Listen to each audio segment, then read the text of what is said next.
वसुदेव सुतं देवं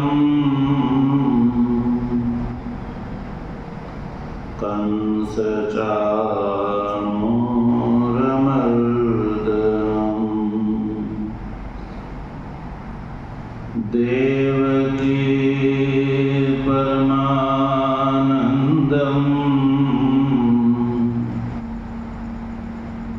कृष्णं वन्दे जगद्गुरुम्।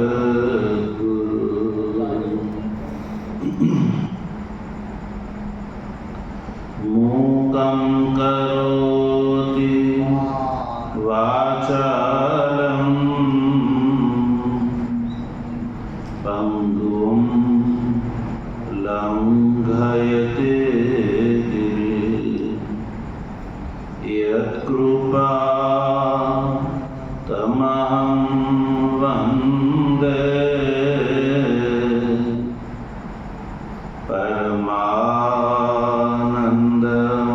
परमानन्दमाधवम्।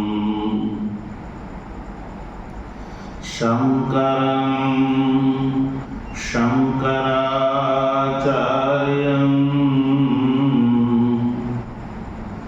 केशवं बादरायणं सूत्रभाष्य कृतौ वन्दे भगवन्तौ पुनः पुनः। ईश्वरो गुरुरात्मेति मूर्तिभेदविभागिने व्योमवद्व्याप्तदेहाय दक्षिणामूर्तये नमः। ॐ शान्तिः शान्तिः शान्तिः। तत्व जिज्ञासु सज्जनों, भगवाननी परमानुकंपाथी श्रीमद् भगवद गीता शांकर भाष्यनो स्वाध्यायात्मक विचार કરી રહ્યા છીએ। સૌપ્રથમ ભગવાન ભાષ્યકાર દ્વારા કૃત ગ્રંથના પ્રારંભમાં કરેલા મંગલાચરણનો વિચાર કર્યો અને ત્યારબાદ આ જે ગીતા છે એ સાધ્ય અને સાધનભૂત જે જ્ઞાનનિષ્ઠા અને કર્મનિષ્ઠા નું પ્રતિપાદન કરવા માટે પ્રવૃત્ત થયેલો છે એ નિશ્ચિત કર્યું। यद्यपि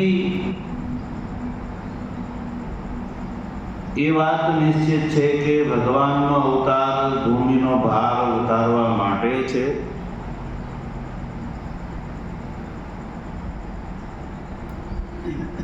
છતાં પણ ભગવાનનું મુખ્ય કાર્ય ધર્મની સ્થાપના છે। ધર્મ સ્થાપન સ્વાભાવ્ય દ્રવ્યાદ ધર્મની સ્થાપના માટે જે ભગવાનનો પ્રાદુર્ભાવ થયેલો છે। ભૂમિનો ભાર જે છે એ તો ગૌણ છે, આર્થિક છે। એટલે ધર્મની સ્થાપના એ મુખ્ય કાર્ય ને ધ્યાનમાં રાખીને ભગવાન શ્રી કૃષ્ણએ અર્જુનને નિમિત્ત બનાવીને, અધિકારીનું ખ્યાપન થાય એ માટે અર્જુનને નિમિત્ત બનાવીને, અર્જુનને સ્વધર્મની અંદર પ્રવૃત્ત કરીને એ દ્વારા જ્ઞાન નિષ્ઠા જે છે એનો અવતરણ કરવાની ઈચ્છાથી ભગવાન શ્રી કૃષ્ણએ આ ગીતા શાસ્ત્રનું પ્રણયન કર્યું છે.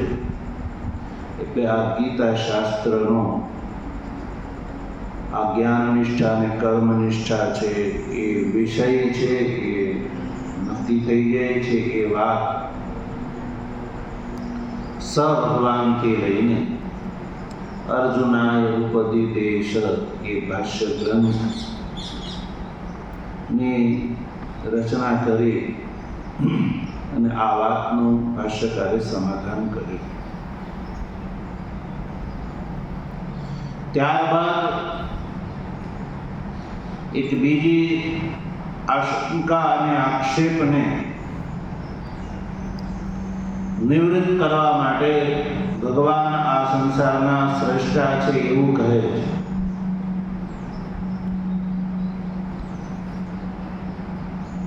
કે આ જે ગ્રંથ છે એ સાક્ષાત ભગવાન દ્વારા ઉપદિષ્ટ છે,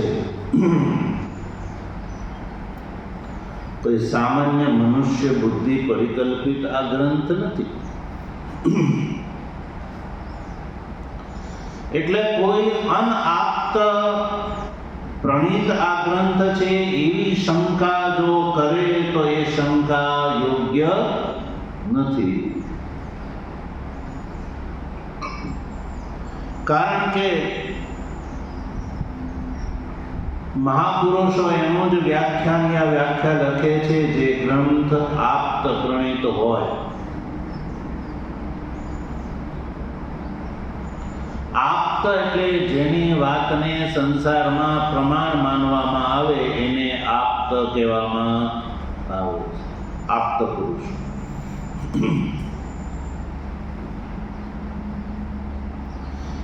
એટલે મહાપુરુષો વ્યાખ્યાન કરે છે તો આપ્ત પ્રણીત ગ્રંથ હોય તો જ કરે છે. એટલે કોઈ ભાષ્યકારની સામે પ્રશ્ન ઉભો કરે કે તમે આ ગીતાનું જે વ્યાખ્યાન કરવા જઈ રહ્યા છો તો એ કરવું યોગ્ય નથી, કારણ કે આ ગીતા જે છે એ આપ્ત પ્રણીત નથી. એવી જે આશંકા છે એને નિવૃત્ત કરવા માટે થઈને આ ગીતા શાસ્ત્રના કર્તા જે ભગવાન શ્રી કૃષ્ણ છે એ આપ્ત પુરુષ છે એ બતાવવા માટે થઈને ભગવાન સર્વજ્ઞ છે અને સર્વ જગતના નિયંતા છે.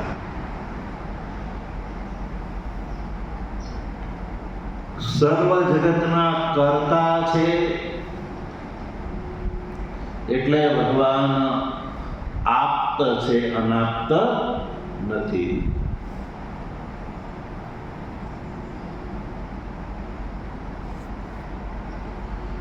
હવે વાત એ છે કે આ જે મંગલાચરણમાં ઉદ્દિષ્ટ જે નારાયણ, જે પ્રકૃત નારાયણાખ્ય દેવ છે એ સર્વજ્ઞ છે, સર્વેશ્વર છે, સમસ્ત પ્રપંચના ઉત્પાદક છે, એને ઉત્પન્ન કર્યો છે.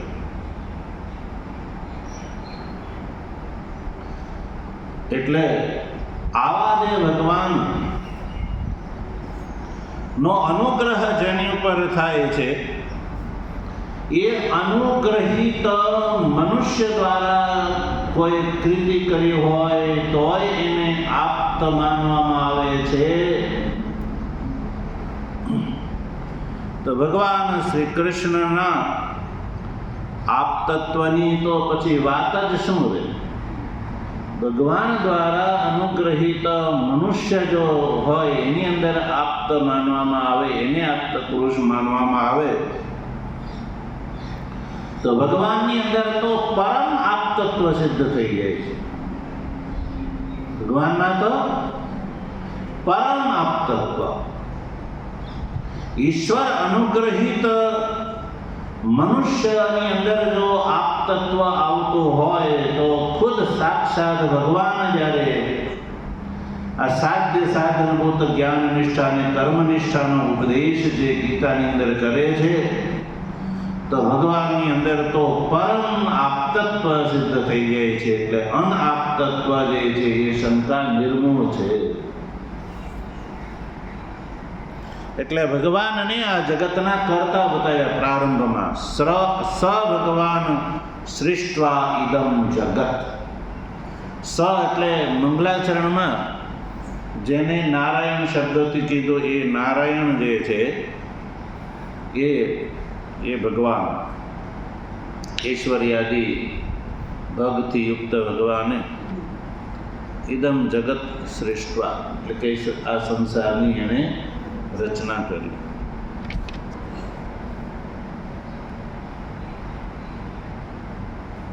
અને તસ્ય ચ સ્થિતિમ ચિકીર્ષુ મરીચ્યાદિન અગ્રે સૃષ્ટવા પ્રજાપતિમ પ્રવૃત્તિ લક્ષણમ ધર્મમ ગ્રાહયામાસ. ભગવાન શ્રી કૃષ્ણે આ જગતની રચના કરી. તો આ જગતના રચયિતા કોણ છે? ભગવાન છે. હવે આ જે જગત છે એની સ્થિતિ ચીકીર્ષુ એટલે એની સ્થિતિ જે છે એ બની રહે, વ્યવસ્થા બની રહે, એ માટે થઈને એણે શું કર્યું? પ્રજાપતિન મરીચ્યાદિન અગ્રે સૃષ્ટવા. મરીચી વગેરે પ્રજાપતિની સૃષ્ટિ કરી. અને આ મરીચી વગેરે જે પ્રજાપતિ છે એ પ્રજાપતિને પ્રવૃત્તિ લક્ષણ ધર્મમ ગ્રાહયામાસ. પ્રવૃત્તિ લક્ષણ એટલે કર્મનિષ્ઠા. આ ગીતાની અંદર બે નિષ્ઠાનું પ્રતિપાદન. કઈ કઈ નિષ્ઠા? જ્ઞાન નિષ્ઠા અને કર્મનિષ્ઠા. તો પછી આ જગતની સ્થિતિ એટલે વ્યવસ્થા બની રહે એ માટે થઈને પ્રજાપતિ વગેરેની સૃષ્ટિ કરી અને પ્રજાપતિને પ્રવૃત્તિ લક્ષણ ધર્મ જે છે એ ગ્રહણ કરાયો. તો તમે આ પ્રવૃત્તિ લક્ષણ ધર્મનું પાલન કરો. એનાથી શું થશે? આ જગતની વ્યવસ્થા થશે. જગતની વ્યવસ્થા થશે. સૃષ્ટિ તો ભગવાને કરી દીધી, પછી જગતની વ્યવસ્થા પણ આવશ્યક છે. એટલે વ્યવસ્થા કોને સોંપી? મરીચી વગેરે પ્રજાપતિને. જગતની વ્યવસ્થા શેનાથી થશે? કર્મયોગથી, કર્મનિષ્ઠાથી. એટલે કર્મનિષ્ઠા રૂપ પ્રવૃત્તિ લક્ષણ ધર્મ. પ્રવૃત્તિ લક્ષણ ધર્મ કહો કે કર્મનિષ્ઠા કહો, એ બેવું એક વાત છે. કારણ કે આ જે સૃષ્ટ જગત જે છે એનો કોઈ વ્યવસ્થાપક નહીં હોય તો સંસારની મર્યાદા જે છે એ બધી ધ્વસ્ત થઈ જશે. એટલે વ્યવસ્થા કરવાવાળો જે આવશ્યક છે. એટલે વ્યવસ્થા કરતાની ઈચ્છા કરી અને વ્યવસ્થાપકની આલોચના કરી અને પ્રજાપતિ વગેરે જે છે એની રચના કરી. યદ્યપિ ભગવાન શ્રી કૃષ્ણ એટલે ભગવાન જે સંસારના કરતા ભગવાન છે એ ખુદ પણ વ્યવસ્થા કરી શકે, પણ ભગવાને પ્રજાપતિ વગેરેની રચના કરી.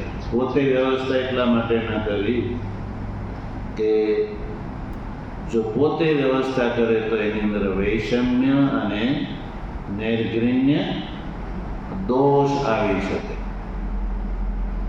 એટલે પ્રજાપતિ વગેરે જે સાધ્વીતાર છે એની રચના કરી, મરીચી વગેરે.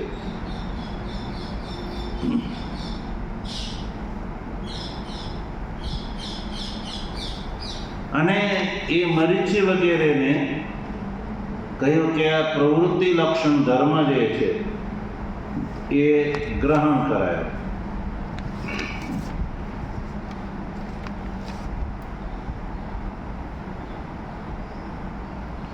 તો હવે આ જે ભગવાન દ્વારા સૃષ્ટ જે આ પ્રજા સૃષ્ટિ છે એને માટે યાગ દાનાદિ રૂપ જે પ્રવૃત્તિ સાધ્ય ધર્મ જે છે એ એનું પ્રચલન કર્યું, પ્રવૃત્તિ લક્ષણ ધર્મ. હવે આ જે પ્રવૃત્તિ લક્ષણ ધર્મ છે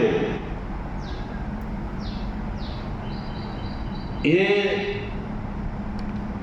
આ સંસારની સ્થિતિમાં કારણ છે. મનુષ્ય શ્રેષ્ઠ પ્રજા જે છે પ્રવૃત્તિ લક્ષણ ધર્મ એટલે યજ્ઞ દાન વગેરે એ પ્રવૃત્તિ કરે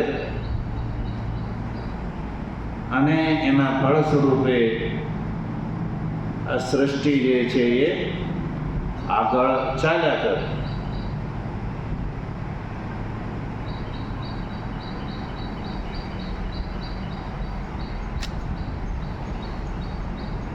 બીજી વાત એ છે કે ગ્રાહ્ય માસ પછી જે વેદોક્તમ એવું એક પદ છે ભાષ્યમાં જે પદ છે વેદોક્તમ. વેદોક્તમ એટલે ભગવાનનો અભિપ્રાય એ છે કે ધર્મ કેવો હોવો જોઈએ? વેદોક્ત હોવો જોઈએ. વેદોક્ત એટલે વેદ દ્વારા પ્રતિપાદિત હોવો જોઈએ. કારણ કે ચૈત્ય વંદનાદિ જે છે એને પણ લોકમાં કંઈક ધર્મ માનવામાં આવે છે. એટલે મનુષ્ય એને ધર્મ રૂપથી ગ્રહણ ન કરી લે એટલે એની જાગૃતિ માટે થઈને પ્રવૃત્તિ લક્ષણ ધર્મનો એક વિશેષણ ભાષ્યકારે વાપર્યું, વેદોક્તમ. વેદ દ્વારા કહેલો પ્રવૃત્તિ લક્ષણ ધર્મ, મનુષ્ય દ્વારા રચિત પ્રવૃત્તિ લક્ષણ ધર્મ નહીં. એટલે કે જો મનુષ્ય સ્વબુદ્ધિથી પરિકલ્પિત યજ્ઞ કરે, પોતાની બુદ્ધિ કલ્પિત જે દાન કરે તો એનું કોઈ ફળ હોતું નથી. એ મનોમુખી ધર્મ જે છે, મનોમુખી ધર્મ જે છે એનું કોઈ ફળ હોતું. એટલે વેદોક્ત ધર્મ જે છે ને એ જ મનુષ્યના માટે હિતકારી છે.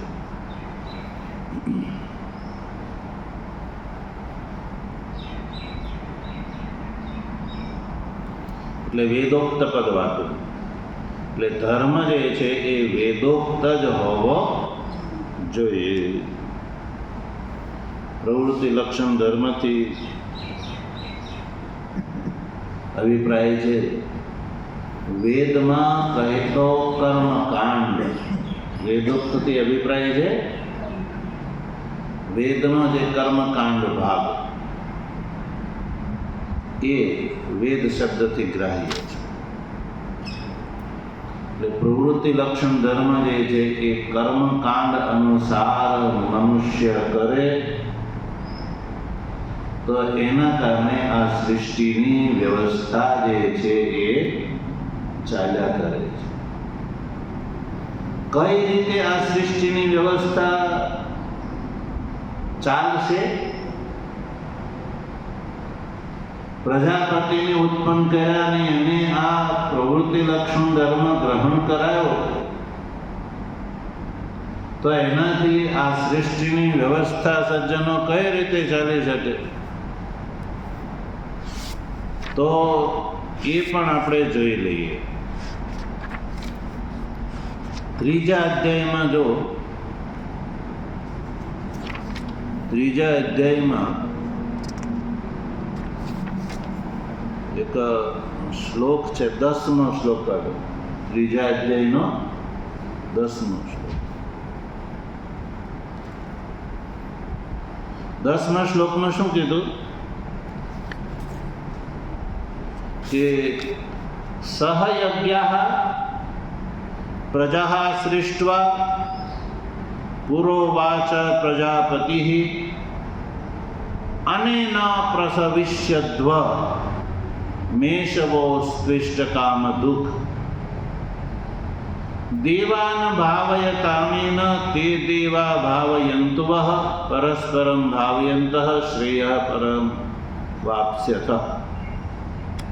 इष्टान भोगान ही वो देवा दास्यन्ते यज्ञ भाविताः तेर दत्तान प्रदायेभ्यो यो भुङ्क्ते स्तेन एव सः. અને એનાથી આગળ અન્નાદ ભવન્તિ ભૂતાની પર્જન્યાદ અન્ન સંભવ યજ્ઞાદ ભવતિ પર્જન્યો यज्ञ कर्म समुद्भव कर्म ब्रह्मोद्भवं विद्धि ब्रह्माक्षर समुद्भवं तस्मात् सर्वगतं ब्रह्म नित्यं यज्ञे प्रतिष्ठितम्. एवं प्रवर्तितं चक्रं नानुवर्तयतीह यः अगायुरिन्द्रियारामो मोगं पार्थः स जीवति. આ શું બતાવ્યું? ચક્ર બતાવ્યું. એટલે પ્રજાની સૃષ્ટિ થઈ ત્યારે પ્રજાપતિએ સહયજ્ઞા પ્રજા સૃષ્ટવા.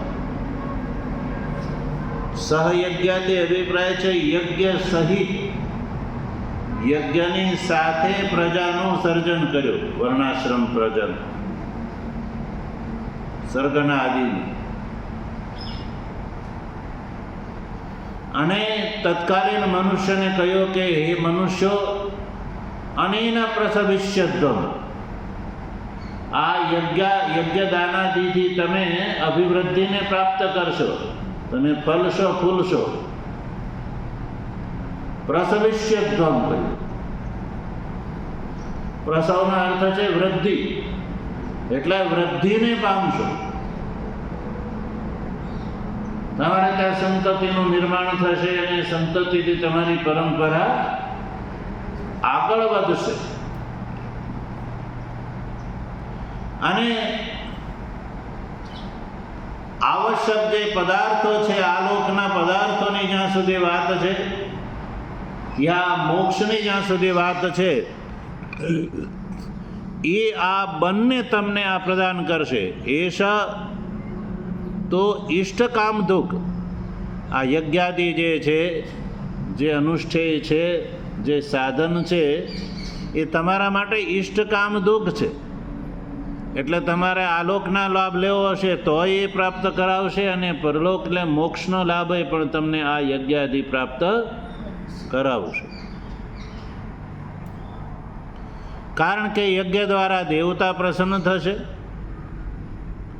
તમે યજ્ઞમાં દેવતાને પ્રસન્ન કરશો તો દેવતા છે એ તમને પ્રસન્ન કરશે. આ રીતે પરસ્પર જે છે એ તમે બેવું જે છે એ શ્રેયના ભાગીદાર થશો. સંતુષ્ટ થયેલા દેવતા જે છે એ તમને જે છે આવશ્યક ભોગ પદાર્થ પ્રાપ્ત કરશે. અને પ્રાપ્ત કર્યા પછી એમાંથી તમારે દેવતાને જે છે એ ભોગ પ્રદાન કરવાનો છે. એટલે આ રીતે પરસ્પર આ સંસારનું ચક્ર જે છે એ ચાલે, એ વ્યવસ્થા ભગવાને કરી. કારણ કે અન્નથી આ જે ભૂતો છે એ ઉત્પન્ન થાય છે.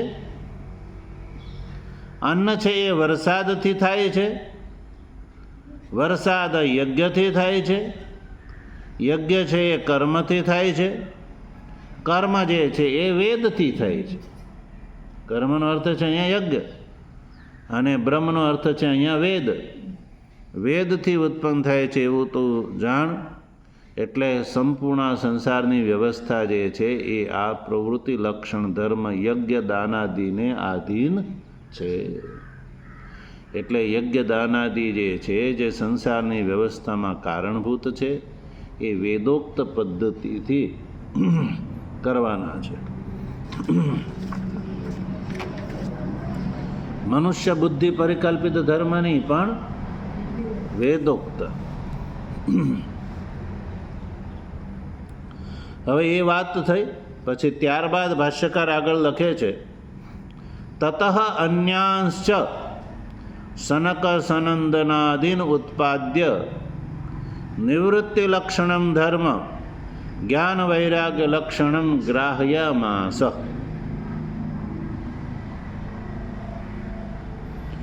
હવે ભગવાન એવું માને છે કેવલ સંસારની વ્યવસ્થા કેવલ પ્રવૃત્તિ લક્ષણ ધર્મથી જ સંભવ છે એવું નથી. એટલે પ્રવૃત્તિ માર્ગની પહેલાં પણ જે નિવૃત્તિ માર્ગ છે, નિયત છે, એ પણ બતાવે છે. યદ્યપિ એકલા નિવૃત્તિ માર્ગથી સંસારની વ્યવસ્થા સંભવ નથી, પણ નિવૃત્તિ માર્ગ જે છે એ નિવૃત્તિ માર્ગથી અભિપ્રાય છે જ્ઞાન, અને મનુષ્ય નિર્વિશેષ મોક્ષને પ્રાપ્ત કરી શકે. એટલે પ્રવૃત્તિ લક્ષણ ધર્મના અનુષ્ઠાનથી ચિત્ત શુદ્ધિ દ્વારા નિવૃત્તિનો જે ઉપદેશ જ્ઞાન એને પ્રાપ્ત કરી અને આ સંસારના બંધનોથી મુક્ત થઈ શકે. એ માટે થઈને ભાષ્યકાર લખે છે કે એ જ ભગવાને તતઃ અન્યાંશ એટલે કે પ્રજાપતિ મરીચી વગેરેથી અન્ય એટલે ભિન્ન, સનક, સનંદન, સનત અને સનાતન આ જે ચાર મુનીશ્વરો જે છે એને ઉત્પાદ્ય એટલે એને ઉત્પન્ન કરીને નિવૃત્તિ લક્ષણમ ધર્મમ ગ્રાહ્યમાસ. સનકાદિને નિવૃત્તિ લક્ષણ ધર્મ ગ્રહણ કરાય, મરીચી વગેરે પ્રજાપતિને પ્રવૃત્તિ લક્ષણ ધર્મ ગ્રહણ કરાવ્યો. નિવૃત્તિ લક્ષણ ધર્મ કેવો છે? જ્ઞાન વૈરાગ્ય લક્ષણમ. જ્ઞાન અને વૈરાગ્ય એ જ જેનું લક્ષણ છે, એટલે કે સ્વભાવ છે. જ્ઞાન અને વૈરાગ્ય એ જ જેનું લક્ષણ, લક્ષણ એટલે સ્વભાવ, એને કહેવામાં આવે છે નિવૃત્તિ લક્ષણમ ધર્મ. નિવૃત્તિ એ જ જેનું લક્ષણ છે એવો ધર્મ. તો નિવૃત્તિ એટલે કે આ જે સંસારની અભિવૃદ્ધિમાં જે કારણભૂત યજ્ઞ દાન વગેરે એમાંથી નિવૃત્ત થવું. અને યજ્ઞ દાનાદિ એ કયા આશ્રમનું કાર્ય છે? ગ્રહસ્થાશ્રમનું. તો આશ્રમ છે એની અંદર મનુષ્ય યજ્ઞ દાનાદિનું અનુષ્ઠાન કરવાનું હોય અને એ અનુષ્ઠાનનું પ્રધાન લક્ષ્ય છે ચિત્તની શુદ્ધિ. અને ચિત્તની શુદ્ધિ થયા પછી આ સંસારની નશ્વરતા ધ્યાનમાં આવી જાય છે જે મહાપુરુષને, તો એને આ સંસારથી વૈરાગ્ય થઈ જાય છે. શું થઈ જાય છે? વૈરાગ્ય. અને વૈરાગ્યનું ફળ છે સંન્યાસ આશ્રમ નિષ્ઠ જે છે જ્ઞાન. વૈરાગ્યથી અભિપ્રાય છે ગ્રહસ્થ આશ્રમ અને વાનપ્રસ્થ, આ બેઉથી નિવૃત્ત થઈ અને ચતુર્થ આશ્રમ છે સંન્યાસ, કે જે આશ્રમમાં વેદાંતનું શ્રવણ મનન અને નિધિધ્યાસન એ જ એકમાત્ર સાધન એના માટે શેષ રહે છે. એનો અધિકારી કોણ છે? વિરક્ત. અને સંન્યાસ આશ્રમનું ફળ શું છે? જ્ઞાન. અને જ્ઞાનથી નિર્વિશેષ મોક્ષની પ્રાપ્તિ. તો સંસારની વ્યવસ્થા શા માટે? લોકોને બાંધી રાખવા માટે છે. સંસારને ઉત્પન્ન કર્યો ભગવાને અને સંસારની વ્યવસ્થા કરી. તો વ્યવસ્થા શા માટે? સંસારથી મુક્ત કરવા માટે, મુક્ત થવા માટે. જીવો બંધાયેલા છે એમાં તો કોઈ સંશય છે નહીં. એટલે પ્રવૃત્તિ લક્ષણ જે છે એ સાધનનું અનુષ્ઠાન કરે અને એમાંથી યોગ્ય અવસ્થાએ યોગ્યતા પ્રાપ્ત થયા એનો પરિત્યાગ કરો, સંન્યાસ કરો અને ત્યારબાદ આ નિવૃત્તિ લક્ષણ ધર્મનું અનુષ્ઠાન અને તદ અંતે મુક્તિ. એ આ સંસારની રચનાનું ફળ.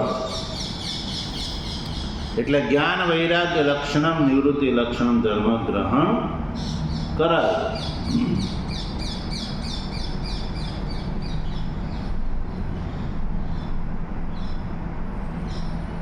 હવે આગળની પંક્તિમાં જોઈએ.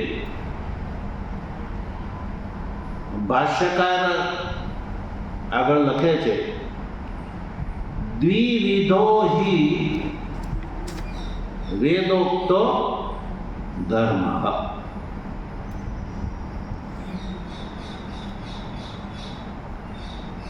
ભાષ્યકારે આ પંક્તિ શા માટે લખી? તો કોઈ એમ કે ભાઈ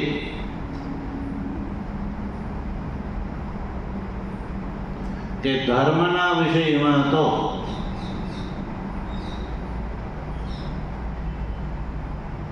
બહુવિધાન વિવાદ દર્શનાત,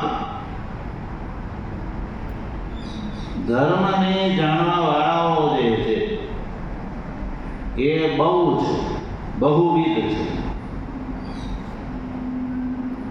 અને એની અંદર તો અનેક પ્રકારનો વિવાદ જોવા મળે છે. તો આ જે જગતની સ્થિતિ માટે થઈને તમે એવો નિર્ધારણ કરી દીધો કે પ્રવૃત્તિ અને નિવૃત્તિ જે છે એ આ બે જ આ જગતની સ્થિતિ માટે પર્યાપ્ત છે. વેદના પ્રવૃત્તિ લક્ષણ ધર્મ અને નિવૃત્તિ લક્ષણ ધર્મ એ બે જ ધર્મ છે. એટલે કોઈ એવું ન કે જગતની સ્થિતિ માટે કોઈ આ બે થી અન્ય પણ કોઈ ધર્માંતર કારણ હશે. સંસારની સ્થિરતામાં, સંસારની વ્યવસ્થામાં આ બે જ કારણ છે એવું તમે કઈ રીતે કહી શકો? પ્રવૃત્તિ લક્ષણ ધર્મ અને નિવૃત્તિ લક્ષણ ધર્મ આ બે જ કારણ છે એવું કઈ રીતે કહી શકો? ધર્મના સ્વરૂપમાં તો વિદ્વાનો અંદર બહુ વિવાદ જોવા મળે છે. તો અન્ય પણ ધર્મ આ સંસારની સ્થિરતામાં કારણ હોઈ શકે. તો એ અન્ય ધર્મને જે છે એની પણ તમારે રચના કરવી જોઈએ. કેવળ પ્રવૃત્તિ લક્ષણ ધર્મ અને નિવૃત્તિ લક્ષણ ધર્મ જ જે છે એ કેમ? અન્ય જે ધર્માંતર જે છે એ પણ તમારા માટે શ્રેષ્ઠવ્ય છે એવો પ્રશ્ન ઊભો થાય. તો ભાષ્યકાર લખે છે દ્વિવિધો હિ વેદોક્તો ધર્મ. દ્વિ એટલે બે, વિધ એટલે પ્રકાર. બે જ પ્રકાર છે ધર્મના, વેદોક્ત ધર્મના. વેદોક્ત ધર્મના તો ભાઈ બે જ પ્રકાર છે. અવૈદિક ધર્મની અંદર અનેકો પ્રકાર અને અનેકો વિવાદ હોઈ શકે, પણ વેદોક્ત ધર્મ જે છે એ તો દ્વિવિધ, બે જ પ્રકાર છે, એનાથી વધારે બીજો કોઈ પ્રકાર નથી. કયો કયો એ પ્રકાર છે? તો ખુદ ભાષ્યકાર લખે છે પ્રવૃત્તિ લક્ષણ નિવૃત્તિ લક્ષણશ્ચ. આ બે જ પ્રકાર છે, એક પ્રવૃત્તિ લક્ષણ ધર્મ અને એક નિવૃત્તિ લક્ષણ ધર્મ. તો આ બે વેદોક્ત છે. વેદોક્ત ધર્મના આ બે જ પ્રકાર છે, એનાથી વધારે કોઈ પ્રકાર નથી.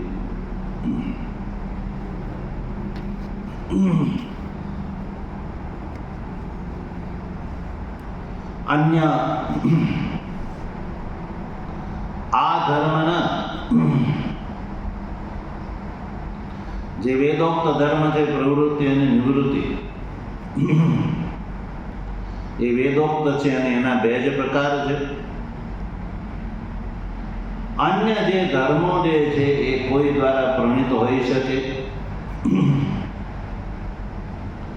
પણ હોય તો એ વેદોક્ત ન હોઈ શકે. અને મનુષ્યનું કલ્યાણ જે છે એ વેદોક્ત ધર્મથી જ સંભવ છે. એટલે ધર્મના વિષયમાં એ જ વાત સજ્જનો માન્ય છે જે વેદોક્ત હોય, વેદ દ્વારા પ્રતિપાદિત હોય અને પ્રયોજનવદ હોય. વેદ દ્વારા પ્રતિપાદિત અને પ્રયોજનવદ જે અર્થ છે એને જ ધર્મ કહેવામાં આવે છે.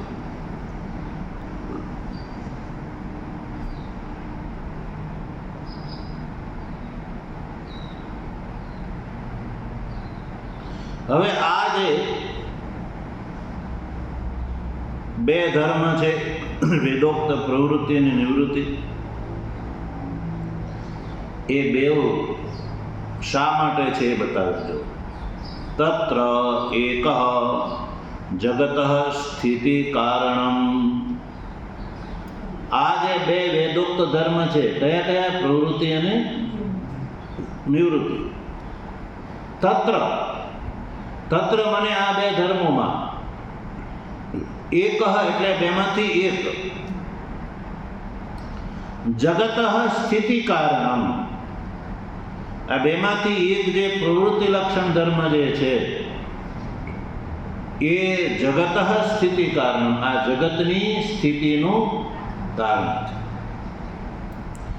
જગતની સ્થિતિ એટલે જગતની વ્યવસ્થા, આ જગતની વ્યવસ્થામાં કારણ છે. પ્રવૃત્તિ લક્ષણ ધર્મ જે છે એનાથી આ સંસારની વ્યવસ્થા ચાલે છે.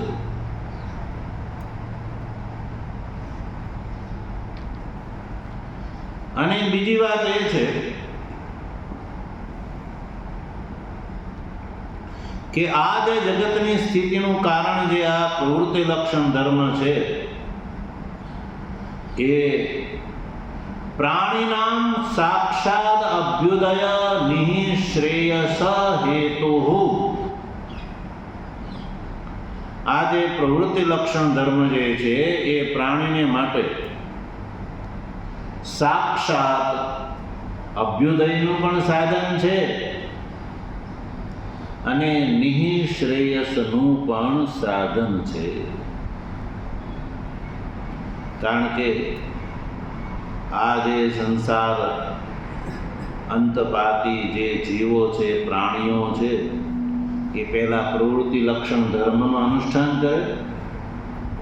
પ્રવૃત્તિ લક્ષણ ધર્મના અનુષ્ઠાનથી ચિત્ત શુદ્ધિ થાય અને ચિત્ત શુદ્ધિના માધ્યમથી એ નિવૃત્તિ લક્ષણના અધિકારી બની શકે છે.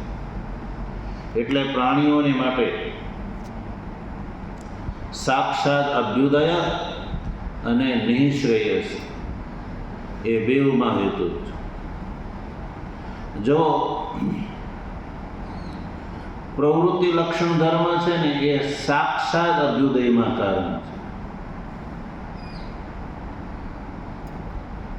અભ્યુદયમાં સાક્ષાત કારણ છે, પણ નિશ્રેયસમાં પરંપરાથી કારણ છે. નિશ્રેયસની પ્રાપ્તિમાં એ પરંપરાથી કારણ છે, પણ અભ્યુદયમાં સાક્ષાત કારણ છે. અભ્યુદય એટલે આલોક અને પરલોકનો લાભ. અભ્યુદયનો અર્થ છે આલોક અને પરલોકનો જે લાભ છે. તો આલોક ને પરલોક એટલે કે બ્રહ્મલોક સુધીનો લાભમાં પ્રવૃત્તિ લક્ષણ ધર્મ છે એ સાક્ષાત કારણ છે, અને નિશ્રેયસની પ્રાપ્તિમાં આ પ્રવૃત્તિ લક્ષણ ધર્મ છે એ આરાધ ઉપકારક છે, એટલે કે પરંપરાથી કારણ છે. એટલે કે પહેલા પ્રવૃત્તિ લક્ષણ ધર્મ, એનાથી ચિત્તની શુદ્ધિ, અને ત્યારબાદ નિવૃત્તિ લક્ષણનો અધિકારીને એના દ્વારા સાક્ષાત નિશ્રેયસની પ્રાપ્તિ. તો આ રીતે આ સંસારની વ્યવસ્થા જે છે ચાલી હતી. પણ હવે પછી આગળ શું થયું એ વિશે ભગવાન ભાષ્યકાર આગળ લખે છે. એમની કૃપા હશે તો આગળનો વિચાર કરીશું. વસુદેવ સુતં દેવં કંસ ચાણૂરમર્દનમ દેવકી પરમાનંદમ કૃષ્ણં વંદે જગદ્ગુરુ. મૂકં કરોતિ વાચાલં પંગું લંઘયતે ગિરિં યત્કૃપાતમહં વંદે પરમાનંદમાધવં. શંકરં શંકરાચાર્યં કેશવં બાદરાયણં સૂત્રભાષ્યકૃતૌ વંદે ભગવन्तૌ પુનઃ પુનઃ. ઈશ્વરો ગુરુરાત્મેતિ મૂર્તિભેદવિભાગિને વ્યોમવદ્વ્યાપ્તદેહાય દક્ષિણામૂર્તયે નમઃ. ઓમ શાંતિ શાંતિ શાંતિ. સદ્ગુરુદેવ.